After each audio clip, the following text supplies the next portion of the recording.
முத்தமிழறிஞர் தலைவர் கலைஞர் அவர்களின் 102வது பிறந்த நாள் விழா எழும்பூர் தெற்கு பகுதி 108வது வட்டத்தில் பொதுமக்களுக்கு இனிப்பு வழங்கி கொண்டாடினர்.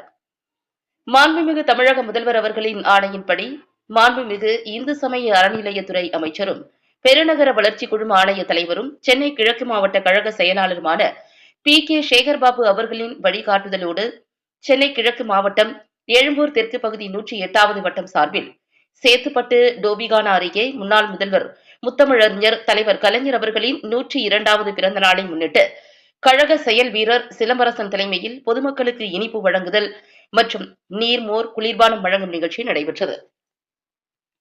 இந்நிகழ்ச்சியில் எழும்பூர் தெற்கு பகுதி கழக செயலாளர் வி சுதாகர் கலந்து கொண்டு முத்தமிழறிஞர் தலைவர் கலைஞர் அவர்களின் திருவுருவ படத்திற்கு மலர் தூவி மரியாதை செலுத்தினார். அதனைத் தொடர்ந்து அப்பகுதி பொதுமக்களுக்கு இனிப்பு வழங்கி நீர்மோர் மற்றும் குளிர்பானங்களை வழங்கி சிறப்பித்தார். மேலும் இந்நிகழ்வில் பகுதி கழக நிர்வாகி எஸ் ரசூல், 108வது வார்டு மாமன்ற உறுப்பினர் எல் சுந்தர்ராஜன், தலைமை செயற்குழு உறுப்பினர் KSM நாதன், பொதுக்குழு உறுப்பினர் நிர்மலா தேவி, பகுதி விளையாட்டு மேம்பாட்டு அணி அமைப்பாளர் கோபி உள்ளிட்ட பகுதி வட்டக்கழக நிர்வாகிகள், பிற அணி பொறுப்பாளர்கள், மகளிர் அணியினர் என பலர் கலந்து கொண்டனர்.